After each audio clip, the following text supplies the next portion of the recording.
Hello learners, welcome है आपका my exam solutions के हमारे यूट्यूब चैनल में। और मैं भूमिका आज आपके लिए लेके आई हूँ MLII-104 के वो सारे इंपॉर्टेंट क्वेश्चंस जो आपके एग्ज़ाम के लिए बहुत ज़्यादा इंपॉर्टेंट है।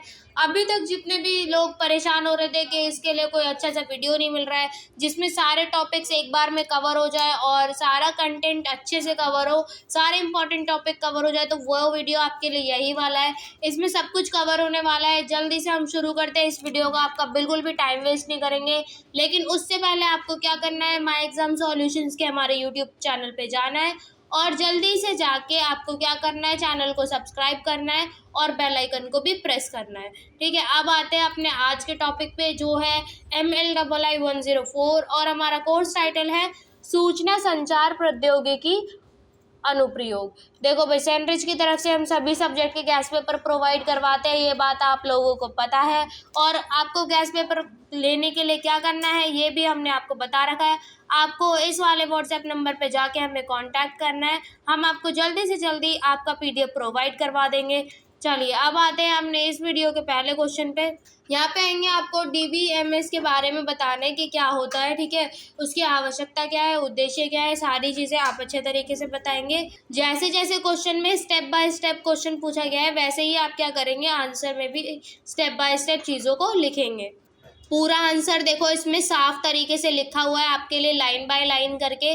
आपको भी अपने एग्जाम में इसी तरीके से क्वेश्चन को लिख के आना है। अगर आपसे भी ये क्वेश्चन पूछा जाता है तो मान लो आपसे सिर्फ ये पूछा जाता है DBMS क्या है, तो उसके बारे में भी आप सारी चीज़ें लिख के आ सकते थे। ठीक है, ये सारी चीज़ें वो है जो अपने क्वेश्चन में उसने अलग अलग तरीके से पूछा है, लेकिन आप इसको भी इंक्लूड करके आ सकते थे। जैसे अब यहाँ पे हमसे क्या पूछा है, RDBMS क्या है। ठीक है, ये भी देखो उसी से रिलेटेबल क्वेश्चन है। अब उसके बारे में आप सारी चीज़ें बताओगे।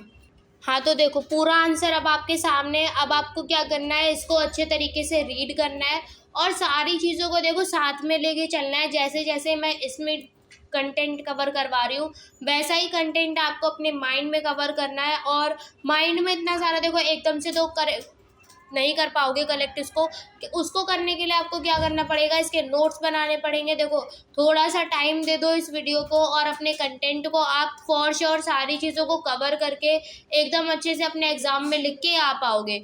देखो आंसर में निष्कर्ष ऐड करना बहुत ज़्यादा ज़रूरी होता है, क्योंकि आप इतना ज़्यादा बड़ा आंसर लिखते हो तो उसके बाद उसको समराइज़ करना और ज़्यादा इंपॉर्टेंट हो जाता है आपके लिए। जब इतना बड़ा आंसर लिखते हो तो उसको छोटे रूप में लिखना ज़रूरी है। देखो ये टॉपिक्स जो आपसे इन क्वेश्चंस में पूछे जा रहे हैं ना, जैसे इसमें लाइब्रेरी रूटीन वर्क के बारे में आपसे पूछा गया है, तो ये सारे टॉपिक्स क्या हैं, बार बार मोस्ट रिपीटेड टॉपिक्स हैं जो आपसे पूछे ही जाते हैं आपके एग्जाम में। अलग अलग तरीके से भी पूछे जाते हैं, सेम तरीके से भी पूछे जाते हैं। कुछ क्वेश्चंस ऐसे होते हैं इग्नू के मतलब क्वेश्चन पेपर में जो प्रीवियस ईयर से डायरेक्टली उठा के डाल दिए जाते हैं आपके लिए। उनमें ना एक वर्ड भी चेंज नहीं होता, लाइन तो छोड़ो वर्ड भी चेंज नहीं होता उसमें।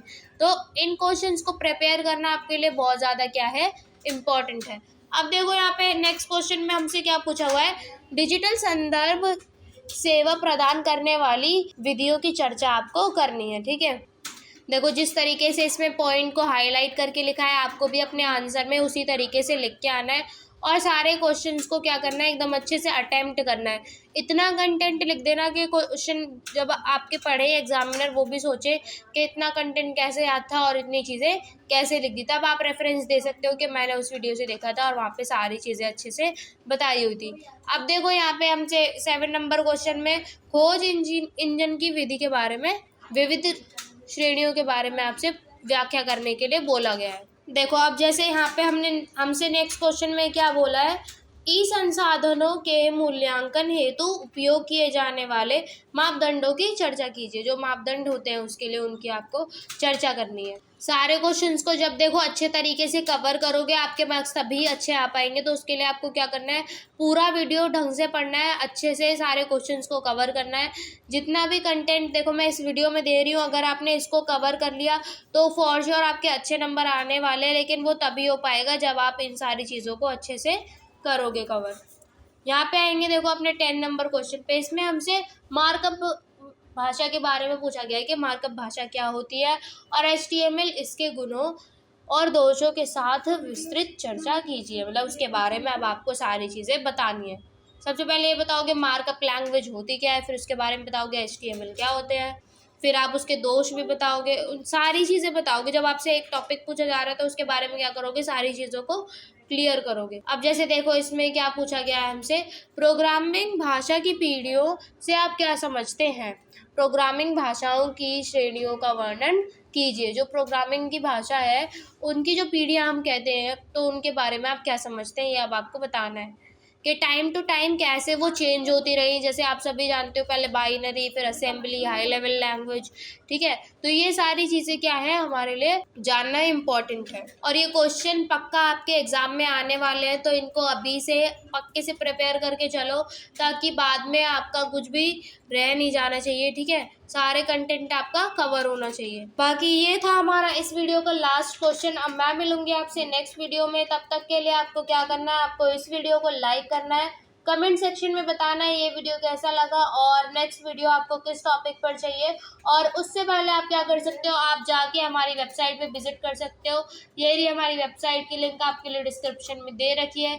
यहाँ पे आपके लिए सॉल्व असाइनमेंट भी अवेलेबल है और गैस पेपर भी अवेलेबल है। जो भी आप यहाँ से परचेज करना चाहते हो परचेज कर सकते हो। और हैंड रिटन नोट्स भी हम प्रोवाइड करवाते हैं। तो पूरा वेबसाइट ये लर्नर फ्रेंडली है, तो आप जाके इसको विजिट जल्दी से कर सकते हो।